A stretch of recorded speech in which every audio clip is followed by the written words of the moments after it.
Hi there, my name is Lindsay Perot and I'm going to walk you step by step through the 6th grade math end of year escape activity. If you've never done an escape activity before, it can be a little overwhelming at first when you see the amount of materials provided and some of the prep involved. So I wanted to walk you through it and explain everything to you step by step. Before I get to the actual materials for this specific escape, there are 2 different ways you can use this escape. You can use it with an actual box and locks, or you can just use manila folders. And I'm going to show you the box first.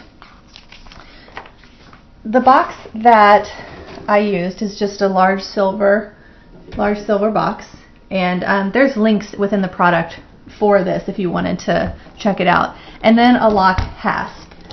Since this particular escape has 8 different challenges, there are 8 locks included. You have 2 3-digit locks, 4 4-digit locks, and 2 alpha locks, and 1 lock hasp. So students must remove all 8 of these locks before they can open the box. And inside the box will be a prize of your choice. I've given you a list of suggested prizes as well within the file. All of these locks are available on Amazon. I've included links for those too. And you can change the codes. So you can set the codes on these to match the correct codes for all of the challenges that I've provided. This is the most expensive method. If you had multiple groups, you may want multiple groups to have their own box and locks, which would make it even more expensive. Or you could have one group work through the escape at a time and work on just one box. So this is the first method. You do not need to use the box and locks, so I just wanted to show it to you and show you what it would look like and how it would work. What I would suggest if you chose this method is when you give the students their challenges, let's say challenge A or H, I would write on the envelope pink 4-digit lock or blue 4-digit lock, or you could even just take a Sharpie and write on the lock itself the challenge letter or number that it's going to associate with. If you write on the lock, obviously you'll have to use that same lock for that same challenge over and over again, unless you put a small sticky on it that can be removed. So the second method is to just use manila envelopes. All you would need to purchase for this would be a pack of these larger envelopes, just large enough for a traditional piece of paper to fit in. Students would come to you and they would switch out the challenges as they solve them, and instead of using an actual physical code on a lock, they would show you the code and you would let them know if they were correct or not. If they're correct, then they switch envelopes and then they solve the next one.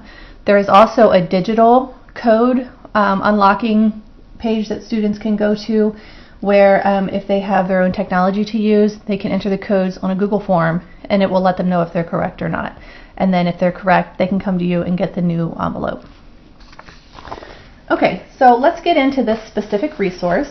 I'm going to go page by page with what is included, and then I will take you through setting up the challenges themselves. So the first few pages are teacher directions and directions specific to this escape. So the first thing that you'll see will be the table of contents. This escape has quite a bit involved. There are almost 40 pages of just the escape itself, and then there are other things that go along with it, such as answer keys and challenge signs to hold up at the end. So your first page of actual directions just goes through what I already did, showing you with the envelopes and codes or the lock boxes. This just explains to you how you can go through and use each of these setups depending on which you think works best for your classroom. The second page provides you with teacher notes and tips, that there are 8 puzzles. They can be given in any order, and I set this up this way for 2 reasons. The first is differentiation. If you have students who are struggling with a specific skill or you just run out of time, you can remove challenges as you see fit. The students don't need to solve one challenge specifically to get to the next. They can do 3, 5, or all 8. It's completely up to you. this is important with the time. If you have a short class period, 40 minutes, you may only be able to get through about 5 puzzles. If you have a longer block of time, you will probably be able to complete all 8. But keep in mind, since this is an escape activity, it's okay if not all of the groups finish it. That's kind of the point, is that you want these groups working together, and it is a race against the clock type activity. There is a digital lock, like I mentioned, if you want to have students check themselves that way. Also in the directions, these are the materials per group. The materials at the top, these are the ones that you would need for your manila envelope version and the lockbox version. And then here are links to the different locks that I used here and some prize ideas. I do want to show you though, I know this seems like a lot, but the only materials that you're going to need for this, if you decide not to do the locks, would be a reflective mirror, scissors, 1 ruler, 1 brad, glue, and a clip. That's really it. There's a lot of paper involved, but there's really not a whole lot of outside materials if you do not do the actual lock version. And your last page just explains what to do after the escape, and then social sharing. And you will see too in your file that this video that I'm recording right now will also be included in the file, so you can reference it later. Alright, so after the teacher directions pages, we get into this specific escape. This is the 6th grade math end of year escape. At the top of this page, I've included the Common Core standards and the Texas standards that this aligns to. But please keep in mind, this is not an all-encompassing end-of-year review. This is not something that you would do to review before a test. This is a math-based product, but it's also more focused on the teamwork and the puzzles and the team building, not so much the skills themselves. So if you're looking for something to do before a test, this isn't going to be it. If you're looking for something to do towards the end of the year or at the beginning of 7th grade to review old skills and work on collaboration and teamwork, then this is a great choice for you. So this page will take you through each individual challenge. Each challenge has a letter and then a name, and it breaks down for you what they're supposed to do. The students don't see this, and it gives you the code. I have blacked that out right here just because this is a public video and I don't want any students to be able to see the codes before you get a chance to give them the escape. And I'll go through each of these in more detail when I get to the challenge papers themselves. So the second page just finishes up with the escapes. Some of them will say prep alert. So in this case, challenge D, the only prep is that you need to place a ruler in the envelope. Challenge G, however, you need to print a copy of the cell phone page. You also need to include a mirror and the prepped secret decoding ring. And I'll get into that stuff in a little bit. And with the mirror, one of the links that I gave you, these are non-breakable mirrors. So this will be great for your students to use. Okay, and then you also have just a quick and easy combination answer page. This is something you can keep with you as you're walking around the classroom, at your desk as students are coming to check in. You could also have one student who's in charge of checking the codes for everybody else. This could be a student who maybe isn't working very well with the group. You want to give them a little bit of an extra job. Maybe if you have an assistant in class, something like that. So this is just your quick and easy answer page. There are detailed answer keys for each challenge as well. Okay, next up in your file are just your challenge envelope labels. These are 2 per page. I decided to use letters instead of numbers. That way students didn't feel like they had to work in any specific order. They didn't have to go through 1, 2, 3, 4. They could just pick up different challenges. And these are just super easy. You just print, cut them in half with a paper cutter, and then you will just take a glue stick and glue them right on the front of an envelope. If you wanted to, you could always run the entire envelope through a laminator, and then when you flip it over, just cut right here, and it keeps your envelope a lot more protected and still gives you access to the inside of the envelope. Next up are the pieces of the challenges that need to be prepped. The first one is a puzzle challenge, and I'm not going to show the whole puzzle in this video, again, just because anybody could be watching it, so I don't want to give away any answer keys. But with this one, puzzle B is a challenge, challenge B is a puzzle. So you will have to cut this apart beforehand and place it in an envelope. So this does require just a little bit of prep. But when you prep your challenge B envelope, you'll just have this ready to go. Or you could have a student assistant help you out cutting, a parent volunteer if you have one. The next station that requires just a tiny bit of prep, the next challenge, this goes with challenge C. It's a riddle. All you need to do is have this one print, cut in half. You don't need to use both of them unless you have multiple challenges going on at the same time, but you just need to put one of the half pages inside the challenge C envelope. Challenge G also has just a print and cut in half paper that needs to go along with it. It's a cell phone with a reversed message on it. Again, just cut it in half, put one in your challenge G envelope. Also with challenge G, however, there's this secret decoder. With this, you will have to cut out all 3 circles, and there's directions right here just as a refresher. And then just use one of these little brads to go through the center. And I have one here completed for you to see. So when students have the challenge, it's going to let them know how to set this. So it may say, to set your decoding ring, turn the number 2, line up the number 2 and S, and they'll do this, and then they'll just leave it alone, and then this will be their code for the rest of that entire challenge. So if their answer on something is 8, then their letter associated with it is X. So this, once you get it completed and all put together, it will have to go inside your envelope for challenge G. And again, I'll go back through and show you everything that belongs in every envelope together, so no worries. Challenge H has 2 prep pages. One is just to print this number line. This goes along with it. And then these individual squares need to be cut out. Students are building a box in Whisker Plot, and each of these represents a different quartile. And the way they put it together will be based on some data that they're given. And once they build it, their letters along it will be their answer, or it will help them decode it.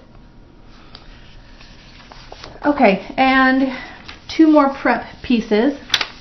This is the challenge card. This is just what you'll display at the very beginning to let students know what they're doing and what they're trying to escape from.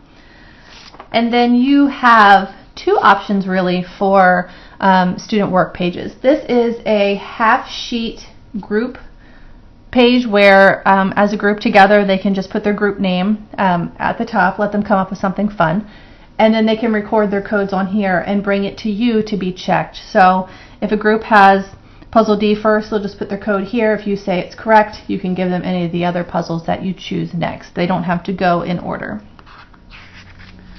The other option for student answers is actually a student booklet. And this does require paper for each student. It requires 3 sheets of paper per student. And when you print it, it's already printed front to back in the order that it needs to be in. So this is a great option if you have the paper to spare and the copies, because it allows the students to have their own personal workspace. So they'll have their booklet. This is open so they can decorate the front if they'd like. And then the inside, it has their challenge as a review right here. And then it has the challenge pages shrunk on each page so they can record their own answers and record their own code as they work through. Challenge B there's really not a way to put the whole thing on here, so this is just workspace for them, but still code space at the bottom. So all of the challenges are in this booklet. Again, challenge F, same thing, they just need workspace.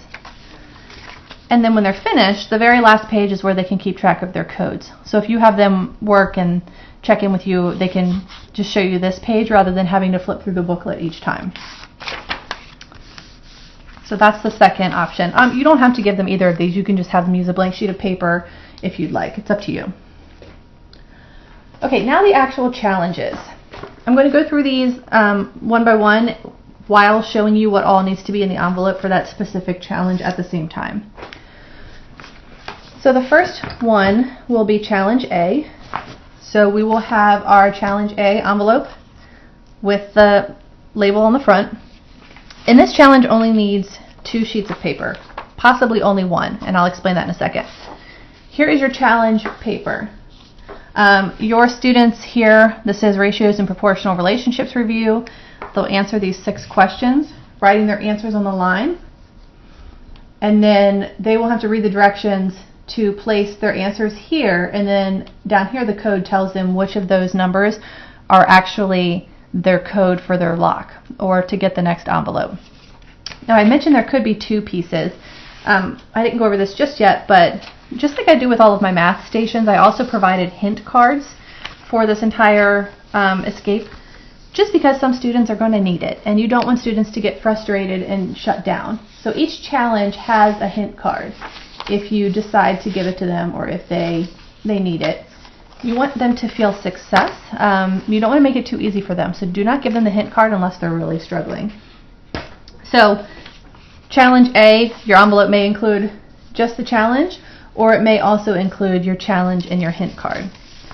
So all you do is you take those for challenge A, and you're done with that one. Your next challenge is challenge B. Challenge B is a puzzle. So the student challenge page will look like this. They have a space to put their 12 puzzle pieces, and they must put their pieces together by matching up each expression with the correct answer. There's some absolute value, some fraction operation, some decimal operation, and whole number division. This is part of your prep, one of the things that you had to pre-prep. So they will have this mat, and then they'll have their puzzle pieces. And they must put together the puzzle. The lines just help them keep everything straight. And once they have their puzzle put together, they will have numbers that they can identify from the puzzle, and they'll record those numbers down here on the bottom. So for this challenge, you have the challenge paper, the cut up puzzle pieces, and a hint card if you wish. So we will put those in that envelope and move on. Challenge C just requires a challenge paper. This is a vocab review. It's a unit-wide vocab. It does not include all of the vocabulary that you will find in the 6th grade curriculum. There's only about 11 words on here, but that's all that they should need for this challenge. So they'll go through and they'll put all the vocab in, and then down here they'll have to unscramble the letters that are in black and figure out the answer to a riddle. The riddle is given to them on this challenge page. So this was one of your prep items. So in here, you will have just these 2 things. And there's not exactly a hint card for this because it is vocab. If you wanted to provide them with a little hint, I do have one page that gives them ideas as to where they can find these definitions and these words, such as their textbook glossary, online, their notebook, their interactive notebooks, whatever you use in class. So challenge C goes in the folder. Challenge D. This is a multiple choice type challenge that involves evaluating expressions and solving equations. What they'll do is they'll solve each problem and they'll circle their answers. And then you will, once they get their answers, they'll read down here to figure out which of those 8 numbers that they circled are going to be the 4 that belong in their code. So they have to read to understand that as well. So this one's pretty simple, just that and your hint card in this envelope.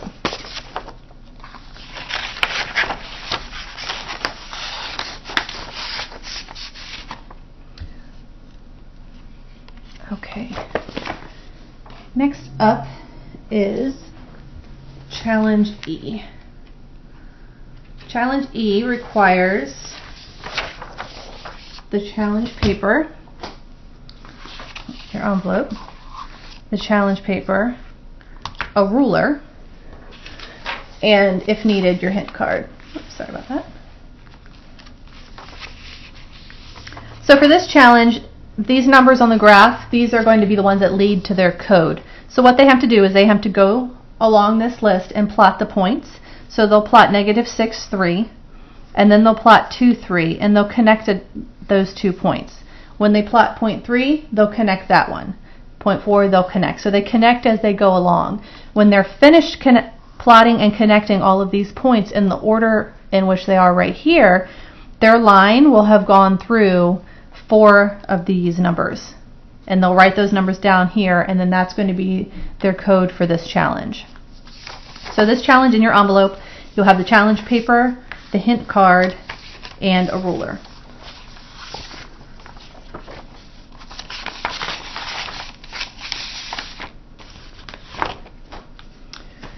Challenge F is next. This is a geometry challenge that has a cipher. So students are given area, surface area, and volume questions.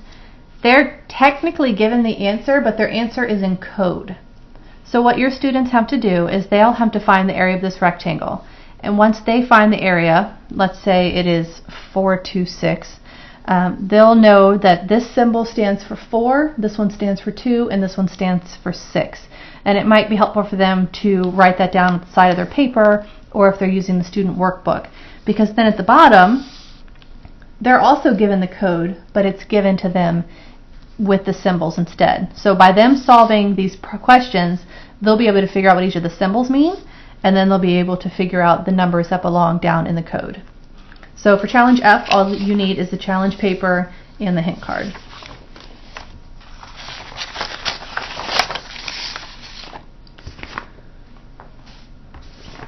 Challenge G is, it's called the spinning challenge. This is the one where they need their mirror and they need their spinner.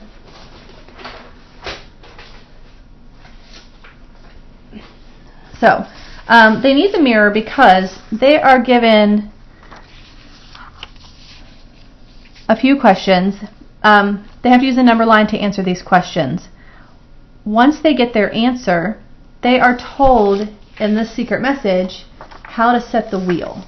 So what that means is, let's say, how many classes had more than 22 students? Let's say the answer was 8. They'll get 8, and then this message tells them which letter to line up next to the 8 to set as their code. So let's say that it's F. Then that means this is set for the rest of the questions. Now, if you can see, the text on here is written backwards. So in order for them to decode that, that's why you would provide them with the mirror. So they'll hold the paper over the mirror and they'll be able to read that way. And then they'll solve the rest of the questions, use their decoding wheel to match up the letters and the answers, the numbers, excuse me. So like for example down here, number 6, if your answer led to the letter R, then they would put R over here because it's the letter that corresponds with question number 6. So in this envelope you will have your challenge paper, your pre-made decoding wheel. You could also just give the students the 3 pieces with the brad and have them build it themselves, but it definitely needs to be cut out. Give them the cell phone message, give them their mirror, and a hint card if you choose.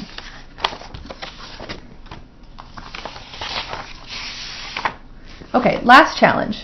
Challenge 8, H. Students have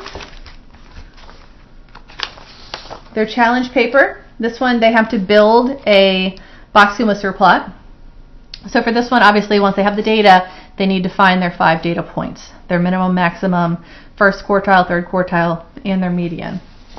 And what they'll do is they will use this number line and these pieces that you will have cut out to build their Boxing Whisker plot. So you can kind of see which ones, these obviously would be first quartile pieces, these would be fourth quartile pieces. So based on the information that they got, they will make their own Boxing Whisker plot. So let's say they figured that the minimum was 4,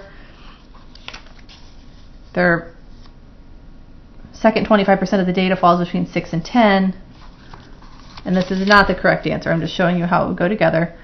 That went there, and then this. So let's say that they figured that this was going to be their correct answer. They would record this information, and then this HEBG, that would be their code. And their code would then, they would look up in this table. Okay, so they had H would be 4, so they'll write that down. E would be 2, they'll write that down. So there's some back and forth decoding that goes on with this one. So they'll have their challenge paper, their number line, their pre-cut puzzle pieces, and their hint card if you choose to give them one. So that is all 8 of the actual challenges. Also included, and I don't have those printed right now, are some signs for them to hold up when they're finished. Yay, we did it. This is what genius looks like. Almost, so close, things like that. So you can take photographs of your students if you have an escape room wall in your room, and put up pictures of the winning groups, or even the groups that don't win. They might have some fun with some of the pictures and some of the codes. The way you store this, the good thing about these envelopes is they can be used for other escapes. I do plan to create more for each grade level, so you can reuse them, or since they're not super expensive to buy, you can just keep everything together in one, with one clip. So what I would recommend doing is taking your envelopes, when you're finished with them, stack them up, take your directions so they don't get lost,